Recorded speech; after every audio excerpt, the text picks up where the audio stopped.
Hi, everyone. For people that are just joining in, good to have you here. Take a few minutes, give everybody a chance to join in, and then we'll get started.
All right, welcome everyone.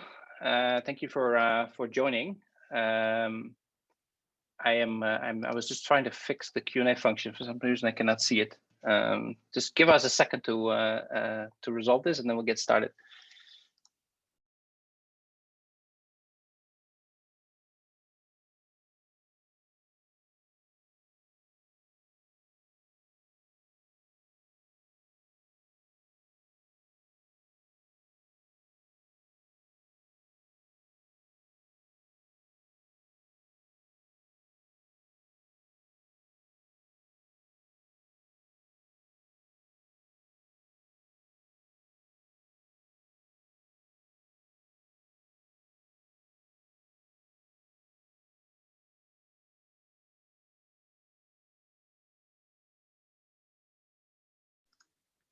All right, sorry about that.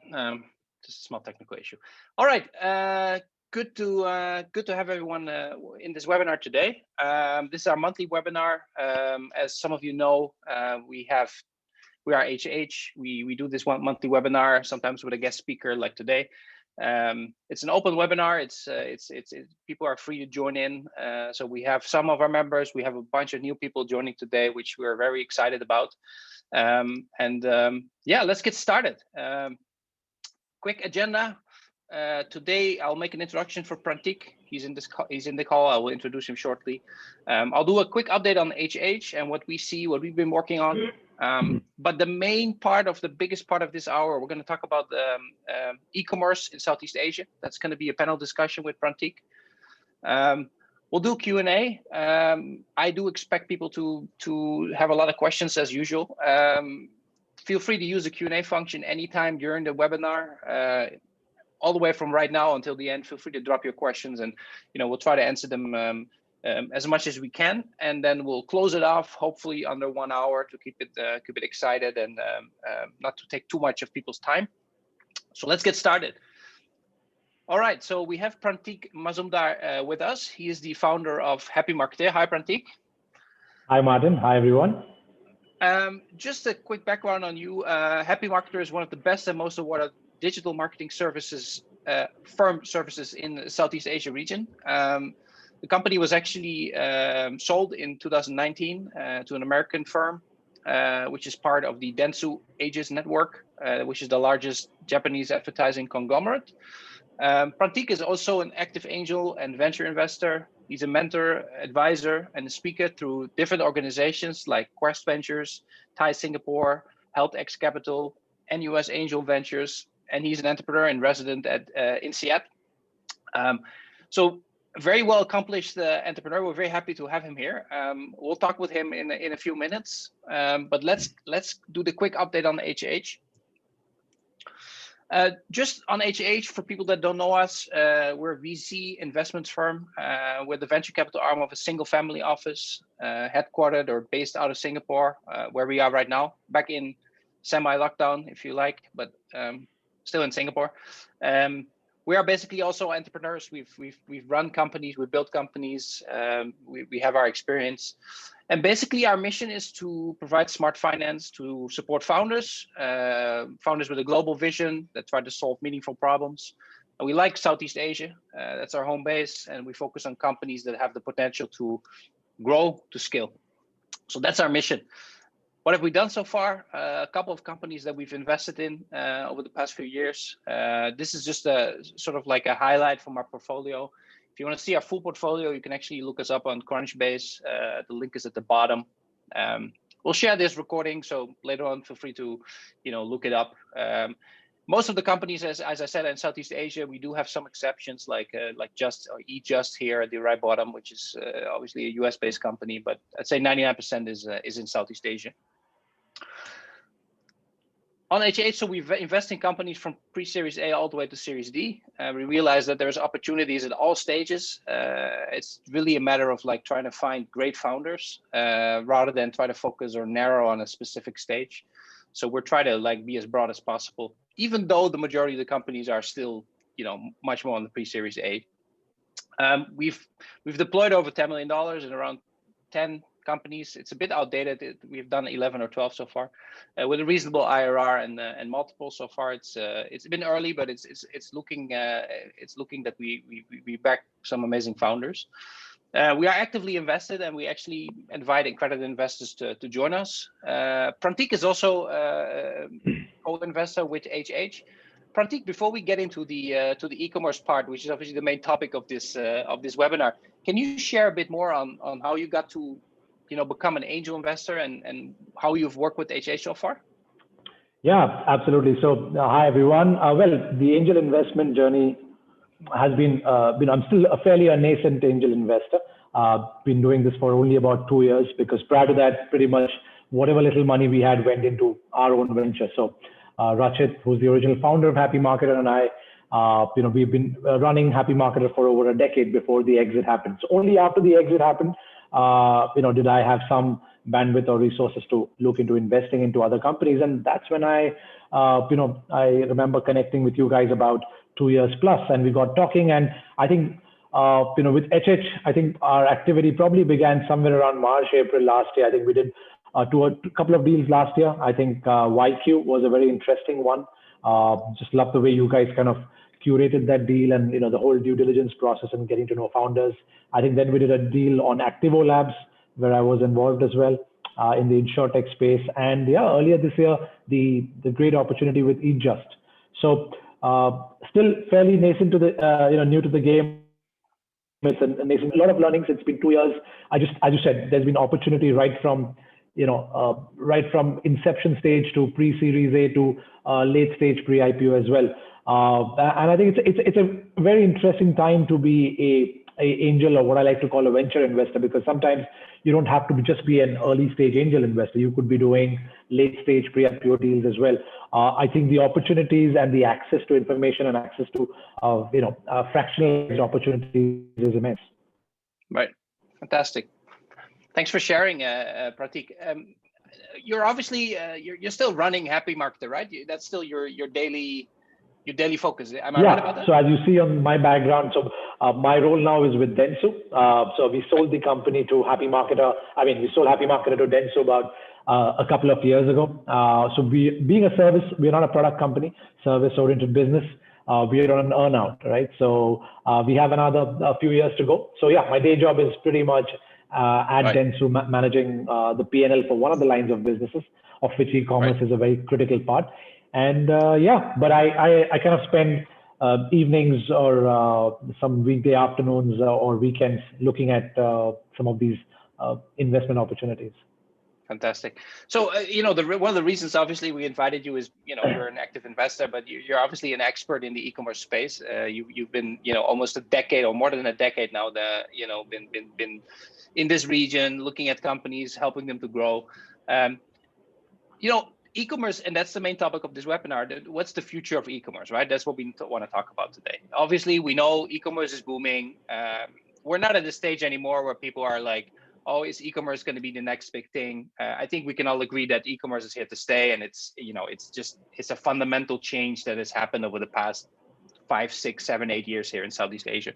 And then, last year COVID-19 happened, and that brought that ramped up the pace pretty much. Like, traditional retail got a severe slowdown.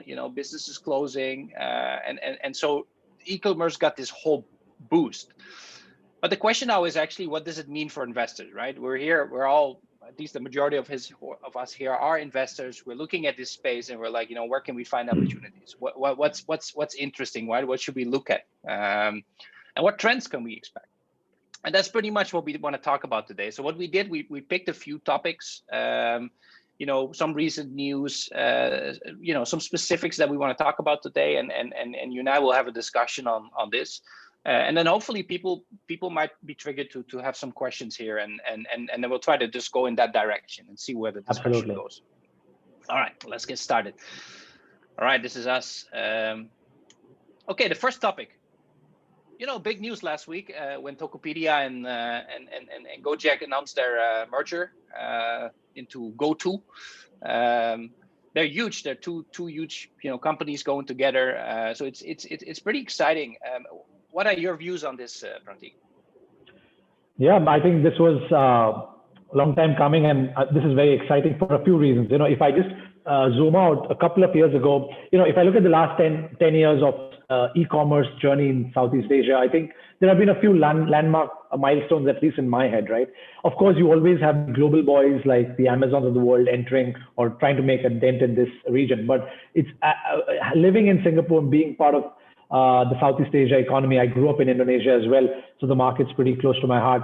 There are a few milestones like when Redmart was acquired by Lazada, when Alibaba made the investment in Lazada. I mean, these are moments of validation, which I think as an entrepreneur or an investor, you kind of, this kind of remains in your mind. And likewise, I think the Grab SPAC, the SEA listing, of which Shopee is part of the entity called SEA, and with the GoTo merger happening, I think these will go down in history as really pivotal points for not just the e-commerce but the internet economy as a whole, because I think these are signs that the market overall believes that there's massive room for growth and opportunity. And I think Indonesia, as we all know, Southeast Asia, we have a population of about 580 to 590 million people. But if you look at where the growth markets are amongst the 10 ASEAN countries, Indonesia and Vietnam is where you probably are looking at most of the growth outside of Singapore, right? I mean, with Indonesia's population, the way the country is quickly digitizing, how traditional industries like banks, telcos, etc., are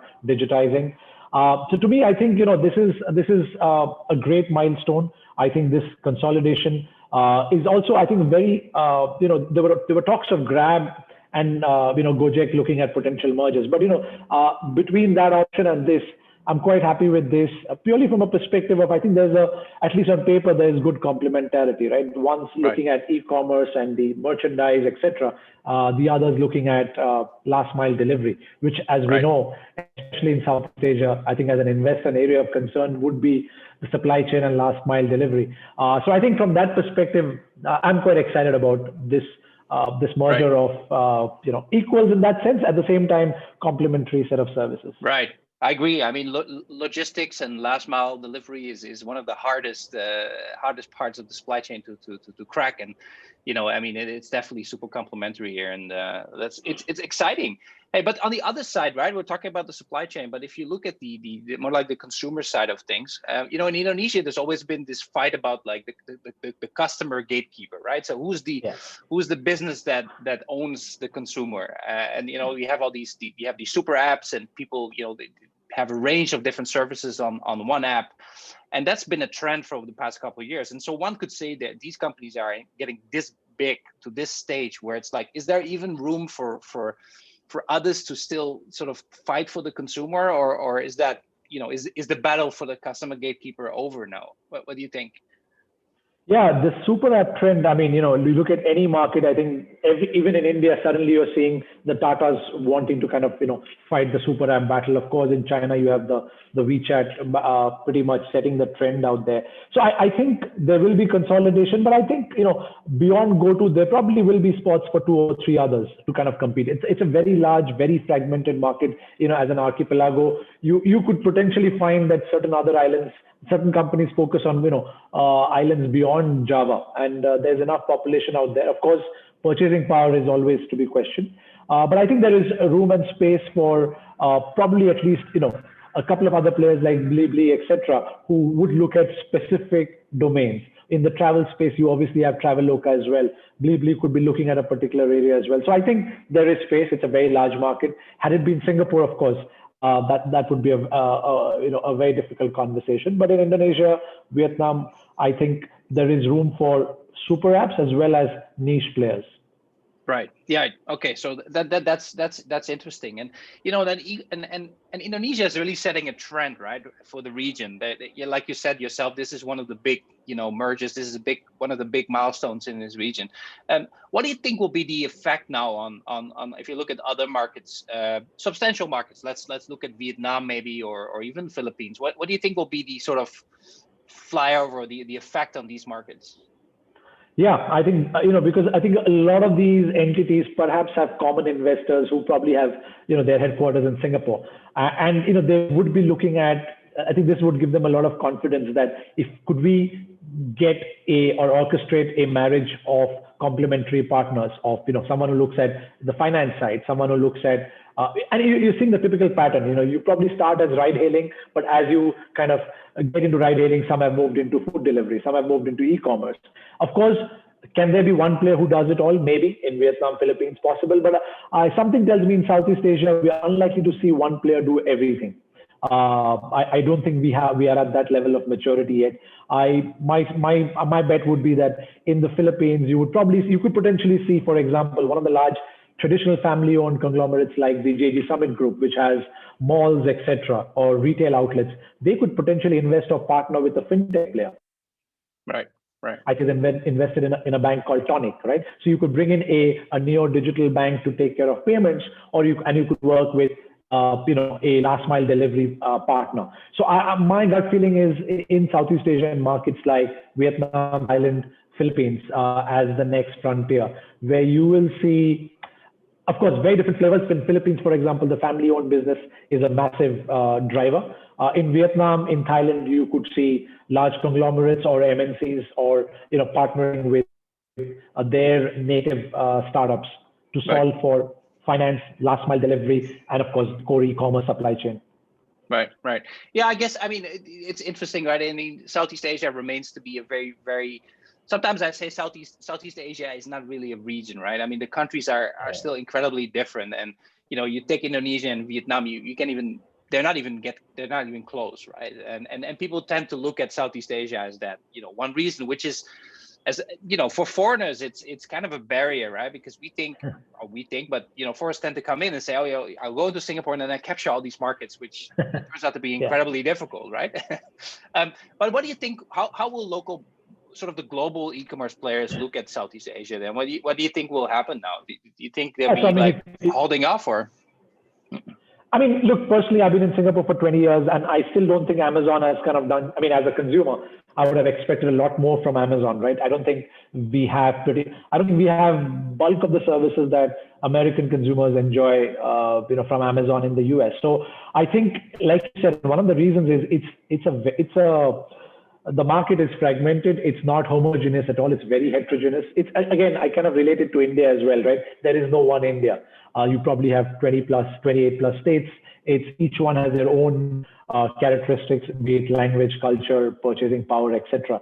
So likewise, in Southeast Asia, if I look at investments from an investor lens, I think when it comes to e-commerce, so the internet economy is about 100 billion, of which 60% is in the e-commerce category. So e-commerce is still the largest driving force, in the maturing internet economy of Southeast Asia. So there's great potential, but you got to double click in, and you've got to have two perspectives as to within e-commerce, which categories, you've got to have a matrix of market and categories.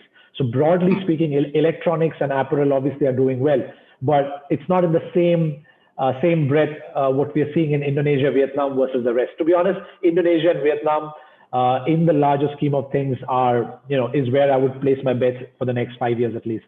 I think Philippines, Thailand, Myanmar, great potential, but I think when it comes to core infrastructure, regulation, still a fairly long way to go. Still a bit early. Still a little bit early. Yeah, absolutely. Right. Okay, great, guys. We're getting to the end of the topic on this merger.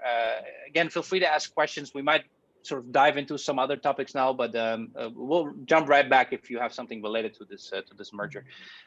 Just a bit of a bridge to the next topic. There's a lot happening on the sort of marketing side of things, right? And social commerce is one of the big topics right now.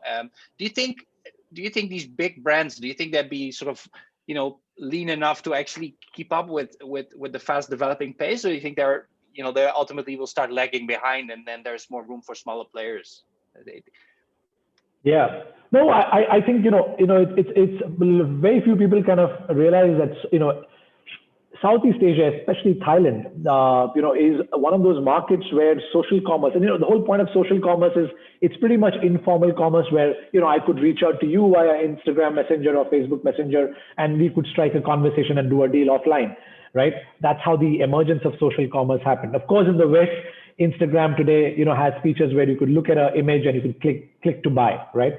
Again, that hasn't really come to this part of the world yet, because again, technology is not the issue, but it's regulation, it's last mile, etc., etc. So I really think that in emerging markets like Southeast Asia, especially Thailand, Vietnam, Indonesia, Philippines, especially, I think you're going to see social commerce, rise extremely fast. Now, will it happen through the major platforms, or will new age platforms emerge? I think there my bet still is very likely, given the massive marketing and push and adoption of global platforms like Facebook, Instagram.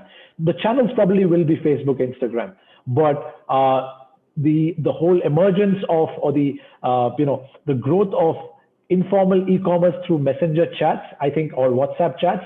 I think in Singapore as well, I think when the lockdown happened last time, circuit breaker, I saw my wife in the condo environment, people, men and women creating groups to buy grocery, informal, right? The chat, the commerce started through conversation on WhatsApp or Messenger, and then the group buying behavior happened. Of course, there are now players trying to I think Shopmatic in Singapore is trying to solve for that, can I make that into a product as opposed to keeping it a very informal, right? How can I let a simple grocer down the road sell his or her wares without having a website, so to speak, or without having a payment gateway? So you could see that, but in Singapore, for example, 3 million plus users on Facebook. If you look at Philippines, right, it's a Facebook country. 97% of Philippines population is on Facebook or Instagram, right? So I think given the vast reach and adoption, the channels will still be the global players. Of course, a market like Vietnam is different, where the global players are not as dominant. But if you look at Thailand, Philippines, Singapore, Indonesia, the global names are omnipresent. It's very, very interesting to see that even big brands, so it's not just about you and me as C2C, you and me as individuals engaging in consumer-to-consumer commerce, which let's say a player like Carousel also facilitates. But it's also brands today who have brand accounts or brand pages who engage in this social commerce, so to speak, because it's way more informal, behind the scenes. So I would say it's a big trend in this part of the world. Right. So I just looked it up this morning, and in the US, 5% of all the retail is already social commerce. Yeah. So it's in the US it's obviously a bit ahead in this, but it's definitely moving into this direction. So I was thinking this morning when I was doing a bit of research on this that we always talk about what will all these e-commerce trends do for traditional retail, right? It's evolving so fast, and now this social commerce is like the latest trend. And if you look at China, we already have live streaming, and then I go back to traditional retail and I ask myself, like, why is traditional retail still around? And people will say two things, right? First of all, they say, well, I want the experience, I want the human interaction with the salesperson in the store, and obviously I want to be able to touch the product or see the product. Now, if you zoom in on the first one, do you think that with this whole social commerce trend, the need for going that you have to go to a store and actually interact with a person will disappear, because you're simply digitizing that process. There is that social interaction, and so what is the role of a traditional retailer at that point? Yeah, that's a good one. I mean, I guess, you got to look at it from the different audience personas. I think most of us, at least I can speak for myself and my family, even without the circuit breaker or lockdown, I don't know when was the last time I went to a cold storage or a fair price, right? Because I think there are certain goods where it's a checklist and we keep, ordering in batches every week, every other week. So I don't see the value of necessarily going to a supermarket, so to speak. So I think there will be certain categories where, the immersiveness is not really required, right? I mean, for grocery, etc., it's pretty standard stuff. Although I could be wrong, right? There could be certain audience category which still enjoys the wet market experience or actually going and, touching and feeling the product. But overall, I think, a category like grocery, etc., I would think that over time, it's going to be very hard. I mean, especially when you start looking at the cost elements, to have a physical front just to kind of touch and feel, I think it's going to be difficult to justify. And I work with some of these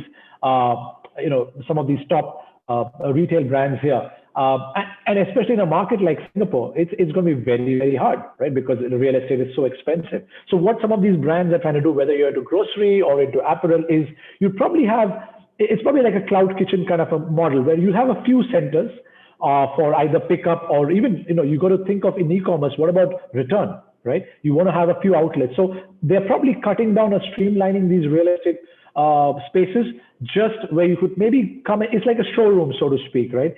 Even if it's an electronic, they'll have a few marquee items. You can come for either Q&A, you can come for demos, or you can come for even returning your goods or maybe warranty discussions if online is not really happening. So I kind of see real estate spaces kind of not shrinking, but being rethought. The way you're going to kind of have it's not going to be a typical typical supermarket or typical retail outlet. It's extremely hard to justify as brands for you to do that, just given the advent of aggregators like Lazadas and the Redmarts and the Amazons or other e-commerce players or social commerce. So I kind of see. But again, depends. For example, if you're a Toys R Us, right? In the US, of course, it kind of went through the whole bankruptcy thing. There have been talks that maybe in the case of toys, because there you could say, can I change it into an experience studio where parents could drop kids and, pay me a subscription for, $10 an hour, right? I think many parents might say, you know what, great. If I can have 2 hours of hassle-free lunch with my spouse or hang around, if someone's taking care of the kids and they're playing with toys, so sure, it goes away from a transaction model, but you get into a museum or a studio kind of experience model where you pay per use or you have a subscription, right? So I think those models will need to be rethought. Right, interesting. So it's not as black and white, right? It's not just like you have offline retail, you don't have offline retail. It's really, it can go into all kinds of directions, and interesting. So we'll see that develop over the next couple of years.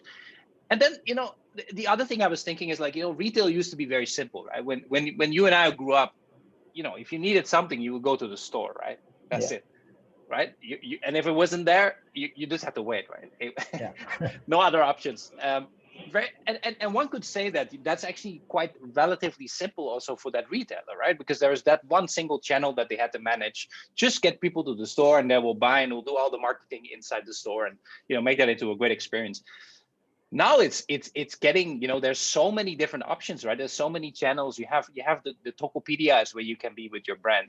You can build your own website. You build your own Shopify, and then you have all these marketing channels. So, if you think about it, retail becomes incredibly more complex. E-commerce has become so much more complex. And then the question I really have is, do you think that especially the smaller brands, they'll be able to cope with that? Do you think they can survive in this much more complicated landscape? Yeah, that's a tough one. I mean, I think that whether you're a small brand or a large brand, you have different kind of complexities with the way e-commerce is evolving. I think for many of the small brands, I think they're quite happy because they feel democratized, and through the same, the Facebooks or the Amazons or any of the marketplaces, they give you the same reach, right? If you can play that game well, if you can optimize your storefront, if you can. So I think you've got to be you got to have a strategy, if you're a small brand, I think it's an advantageous position vis-a-vis before. At least that's my perspective. It needs effort, it needs time, but if you're nimble enough to figure out how best to kind of use platforms to aggregate and sell, and just use them as your distribution channel, you kind of take from your P&L, you take the retail front out, you take the marketing part out.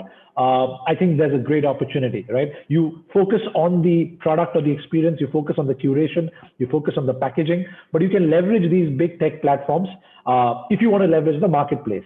Of course, you can choose to have your own brand.com on Shopify. I think the likes of the players like Shopify and Stripe as a payment gateway have made things very, very easy, right? The fact is, a lot more people today sitting in the comforts of their home. You don't have to be a big brand, right? So recently, I mean, for my kids' preschool, they wanted some sort of fancy dress competition. And the only way I could get a particular, I forget which character was that. I think it was a Peppa Pig character. The only way I could get it is through a small vendor through Carousel, right? And I obviously had to physically go down to her HDB building, but it was great. I mean, so I spoke to her and she said, you know what? I sell 1,000 odd pieces a month thanks to Carousel, and this is a decent income for me. So I think there's a side of the story that it's democratized. There are people who can sell their art pieces, their whatever wares that they have. So I think that's a good sign. On the big brand side, I think, to be honest, there's a lot more confusion there. And I think a fundamental confusion for some of the big brands you work with is, should I do e-commerce on my own, or should I partner with the Amazon, Lazadas, which means that's great, but there are two challenges there. If you're partnering with them, you don't get the customer data, which is where bulk of the, as an investor, you would agree that that's where the value is, not just the demography, but also the user behavior data. But you don't have access if you're partnering with them. And, you also have to give them a hefty cut of your sale. But on the flip side is, if you want to do it on your own, then you got to think, okay, do I have the capability? I mean, building the website is the easy part, but payment mechanism, inventory management, right? Figuring out return policies. It's a hard game. You got to then completely transform your physical retail business into a digitized e-commerce business. And I see a lot of big brands struggle with this. So in a funny way, I feel the small guys, I think it's an opportunity given the plethora of options. But for the big guys, I think it's paralysis. They're not really sure. Do I go go myself? Do I fly solo, or do I leverage some of these big boys? Right.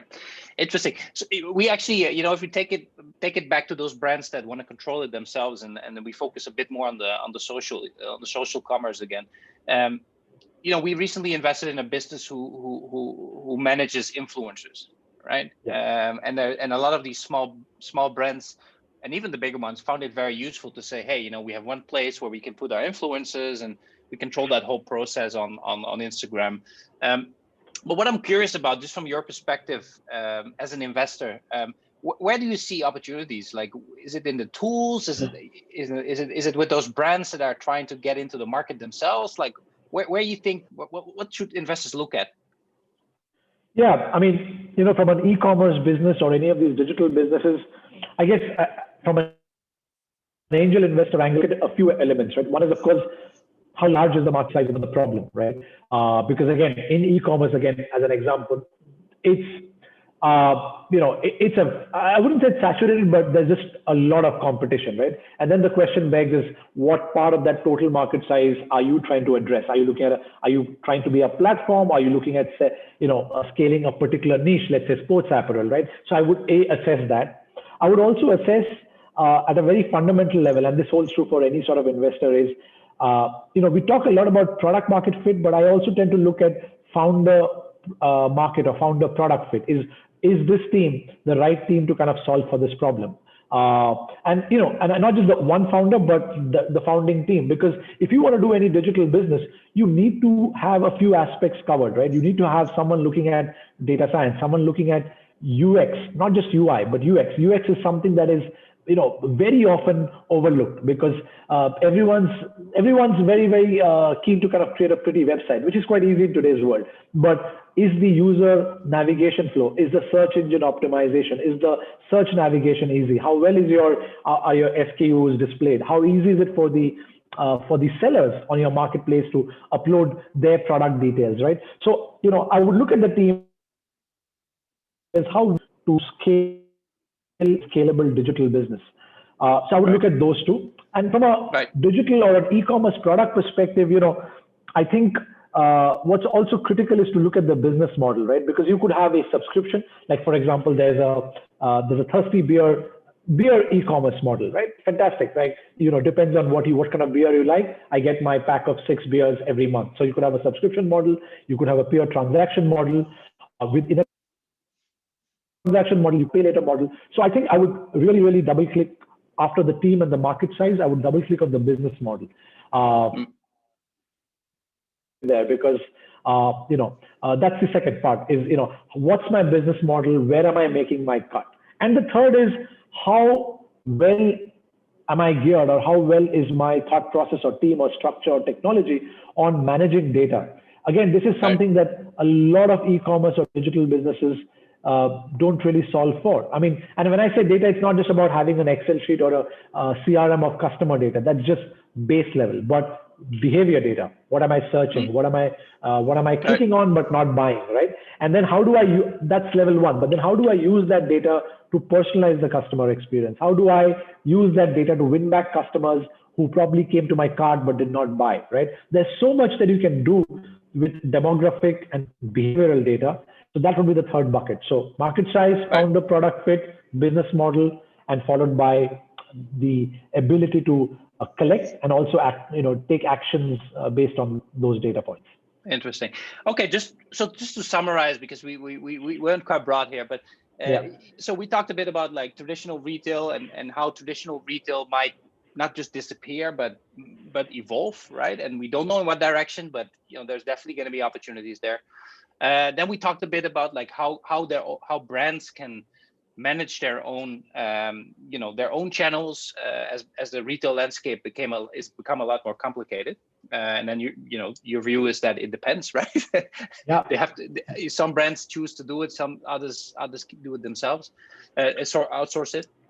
And then the last topic we talked about here is really about like what you look at as an investor. Where are the opportunities? And I think the conclusion is very much, again, look at the team, look at what these guys are, the product, the founder market fit. I very much agree with you that that's one of the most important things. Just it doesn't matter what they do as long as they understand it very well. So I think let's wrap up this topic. It's very broad. I think the conclusion is there's going to be a lot of opportunities, and I think investors need to keep their eyes open, especially here in Southeast Asia, for everything that's happening. All right, cool. Next topic. So let's talk a bit more about the development on the customer experience side, and I think I just want to. I don't want to go too deep here, but I just wanted to focus on two topics with you.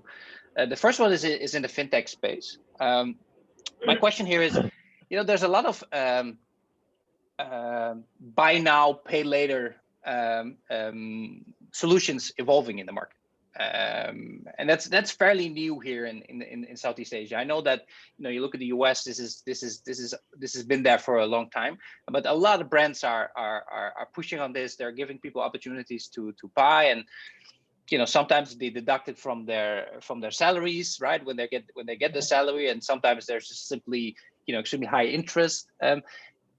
From your perspective, is this a good development, or do you see this as something that's actually quite dangerous? Like, what's your view on this? Yeah, it's an interesting one. I mean, as a customer, my perspective would be that it's a bit dangerous, right? Because there is no free money. But I think from a business standpoint, what I'm seeing, especially in Indonesia, for example, you spoke about the payday loans, you spoke about BNPL. I think yes, it is dangerous, obviously, right? Because you're kind of introducing credit to a market without, and especially to the unbanked population, right?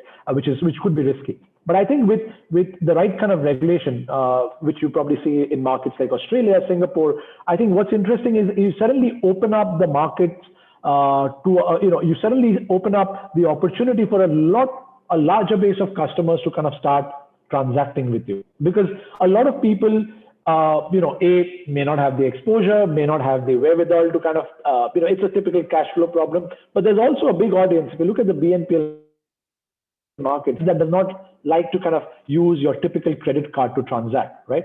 So different markets try and solve for different ways. In markets like India, you still have cash on delivery, which is pretty popular. In Indonesia, you're seeing this payday, your BNPLs linked to your salary, right? Or in Australia with Afterpay, it's not a very high risk model where they typically take your bank details, they break the payment into 4 installments, and they would typically take the first payment right away, and the remaining 3 kind of come over the next 3 months. So I think you have various models, but I think from a business perspective in emerging markets, I just think these micropayment options or these credit options just suddenly will, open up the doors to a much larger user base. But of course, the caveat is you've got to be able to regulate it somehow, either link it to the corporate accounts or broadly the central banks have to kind of regulate this. Right. And I think this is, again, very interesting for investors that, are participating in this webinar. There's, in each market, a lot of these fintech companies coming up, lending for both consumer and the business side. And I think investors really need to keep their eyes open because there's definitely interesting companies emerging. I've myself looked at, the Philippines is one of the markets where there's a lot of these fintech companies popping up. There's a huge underbanked population in the Philippines, and there's a lot of these fintech companies jumping on that. So again, investors, keep your eyes open, look at that. It's really happening there. The second part is not related to fintech, but also part of the customer experience, the consumer experience, and that's a bit more on the loyalty programs. Now, if you look at the amount of different loyalty programs that you see on e-commerce platforms, it's mind-boggling. Yeah. Both offline and online, by the way. If you go, you go to any retail store in Singapore and you get an option of 5 QR codes and 10 stickers and points, and it's all over the place. And online, the same is happening. You as a marketeer, what do you see as the more sort of successful loyalty programs? And again, link it back to investors here. What should people look at in the market? Where's the value in your opinion? Yeah, to be honest, I think the loyalty programs, it's a mess, right? I mean, you look at, if you're standing at a counter or queue, you see people open up their wallets with 10 cards, right? Trying to figure out which card to use, right? So I really think this is where the super apps will have a leg up because, again, without revealing, we're in talks with a couple where they want to figure out, if I am a conglomerate or if I'm a super app and I have business interests in 10 different areas, the typical conversation is, hey, can I create a seamless loyalty program? So if I buy an ice cream, I get some points which I can use for the Starbucks, which could be part of, or the coffee shop that's part of my conglomerate, and then e-commerce. So I think this is where there's a great opportunity for either large family-owned conglomerates or these super apps to kind of create some sort of a consolidated program where the points you earn, the earn and burn mechanism in loyalty programs, become very valuable. Suddenly, it's not just about one card for grocery, one for ice cream, or one for apparel, right? You want to have a card that allows you. So that's one thing that I would look at is, are there any of these super app organizations or conglomerates that are trying to build one for a larger network effect? And the other is, from an investment perspective, is I would want to see is partnerships. You notice KrisFlyer, right? It's, of course, it's a great loyalty program, great value that they offer, but because of COVID, they had no choice. And I think this is going to be a trend in the future is you're going to see strong loyalty programs, which usually tend to be airlines or banks. They're going to have cross exchanges. You could suddenly use KrisFlyer miles or points, not just for future Singapore airline travel, but for e-commerce purchases or for, or vice versa. So you're going to see opportunities where this sort of cross hybrid things come up. But what I'm really looking for is hopefully in this part of the world is an independent loyalty play. And hopefully it's a good, strong company. And again, likelihood that some of these mature super apps come up with something of this sort, where it's a seamless digital loyalty app on my iPhone, which allows me to kind of seamlessly transact, collect points, and redeem. The whole earn and burn mechanism has to be digitized, and I need to be able to use that solution across categories. And that's a massive opportunity. It's a difficult problem to solve, but I think it's a massive opportunity, and I would, my bet is on some of these big super apps or conglomerates to kind of try and solve for it. Interesting. Okay, thanks for that, Prantik. Guys, we're getting to the end. We have one more topic we're going to dive into. I know it's been a bit broad. We've sort of highlighted different topics. The goal here is really to give people sort of an insight on the couple of trends that we see in a couple of directions. Again, we don't have the answers to where it's all going. None of us has a glass ball here, but definitely to highlight some of these trends. Feel free to jump in your questions if you have any. Shoot them in. We'll try to answer them. Let's get to the last topic. And again, it's a bit more of a separate trend that we see. Which is live stream commerce. And for those of you that are not fully aware what live streaming is, we just have to look at China. China is the leading market right now in live streaming commerce. There is complete companies built around these influencers selling products in real time, where people can view on channels like YouTube, and I believe TikTok is also one of these channels, and people can literally just buy straight away from this live stream. It's huge in China. We looked at several companies that are big in this space, and I think we've found like 20 or 30 companies who are successfully doing this. But then when you zoom out a little bit and you look at the rest of the world, or let's focus on Southeast Asia, it's not really happening yet, right? It's still, I guess, early days, or for some reason it's not booming yet. And I just wanted to hear from you, what is your view on this? What is it that in China, there's these characteristics that make live stream so successful? And then when you look at Indonesia, it's still very early days, very small. Is it just a matter of timing, or are the characteristics of these countries very different? Yeah, I mean, characteristics are different. China obviously in the whole e-commerce space or the whole super app space, they've been a champion. But I think if you look at the data, I think what I've been noticing is actually, if you look at, for example, in Singapore and Malaysia alone, right, the total hours streamed on Shopee Live, which is Shopee's live stream commerce, it increased by about 200% between Feb to June last year, right? In Philippines, I think we're seeing a massive. So again, I don't think, like Philippines, for example, we were talking to a particular player there, and they've seen about 60% of businesses incorporating live selling. So I think there's been less chatter about this, but I think in bits and pockets, you're seeing this trend emerge. And I think we're probably my personal bet is another year, 18 months away, where you'll start seeing, live stream become a de facto option, either with the Shopees of the world or with businesses on their brand.coms. Of course, still far away from, the phenomena that we're seeing in China. But something tells me, especially with 5G coming in, with broadband speeds getting better, with AR getting more integrated into Android, and because if you look at the TikTok example, right? I mean, you have the influencers live stream selling. Also, they have augmented reality, AR, which is allowing people to kind of get a 3D view of the product or get a better sense of the product on a digital interface, right? And what's amazing is people are selling right from small gadgets to even cars live stream, right? I mean, so live stream is a very, very interesting phenomena where you would think that certain things people will actually want to go to the store and try out. Not true, actually. So I think it's happening in bits and pockets. I think in Southeast Asia, I'm seeing more of it happen in Philippines and Indonesia. Singapore, again, to small extent, followed by Malaysia. But I think with the, with 5G, with augmented reality becoming ingrained in your mobile devices. Also, potentially there are talks of even blockchain payments. I think a lot of the live stream apps today in certain markets allow you to kind of pay with Bitcoin or certain other digital coins out there. I think with these three trends picking up in the region, my bet is that's a very, very interesting opportunity. I'm talking to a couple of early stage startups in India which are working on live stream technology to power businesses. So they're not the B2C, but they're the B2B angle. And it's very interesting because they've figured out the whole product flow that if I have to be a live stream business, what's the streaming technology do I need? I need to stream across multiple platforms. What's the CRM? What's the payment options to click to purchase right away?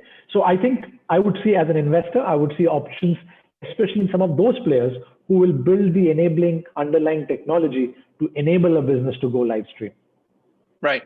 And then it's funny you mentioned that we talked about China, and effectively you're saying it's really not, they're not different characteristics. It's just a matter of time before these live streaming this live streaming trend enters Southeast Asia. And then you talked a bit about India here and the companies building the underlying technology.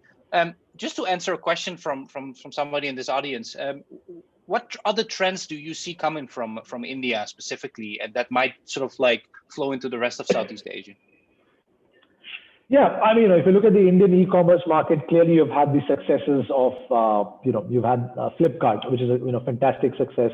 I think, a few things that I really like is the fact, I think some of these guys, even Amazon India for that matter, I think, they've done a great job when it comes to personalization. They're doing a great job when it comes to even, customer service. I think that's an area where, and I'm not necessarily saying that India is gold standard there, but I'm saying I've seen some, great mechanisms evolve over the last 4 or 5 years where they've figured out that, okay, how do I manage my inventory and supply chain so that, even when I order something for my parents from here, typically it reaches within, if they promised N-1, right? Or even the whole return policy. So I think that whole element of either chatbot or I think I'm seeing certain startup companies trying to look at the whole element of what's called NLG, essentially using conversational AI, voice-based AI, because in markets like India, voice-based conversations is pretty big because a lot more people may be comfortable speaking in their vernacular languages as opposed to typing, right? Because they may not be necessarily educated in English or be able to write. So I think voice-based conversational commerce, I think that's something that a lot of these, and again, I'm using India as an example because of the question. They have figured that out very well. They figured the return policy very well. The cash on demand, it's interesting how that, because cash on demand automatically means a lot of the goods, when they come to my doorstep, I say, hey, I didn't order, right? It could be fraudulent customers or people not accepting it. So you've got to build that into your business models. So I think those are few elements of conversational commerce, personalized experiences on the web. Those are certain things I think some of these Indian e-commerce businesses, just given the complexity that they deal with, I think they've become quite mature. The other is I think in the last 6 to 8 months, you would see bulk of the unicorns from India have been B2B marketplaces.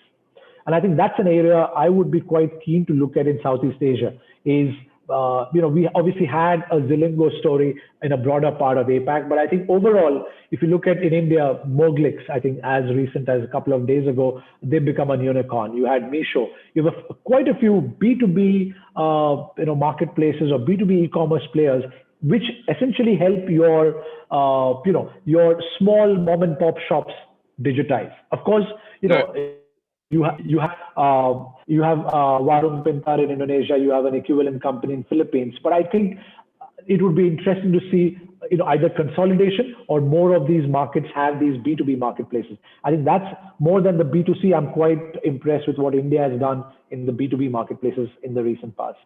Right. Interesting. Thanks for that. And another question related to the live streaming here.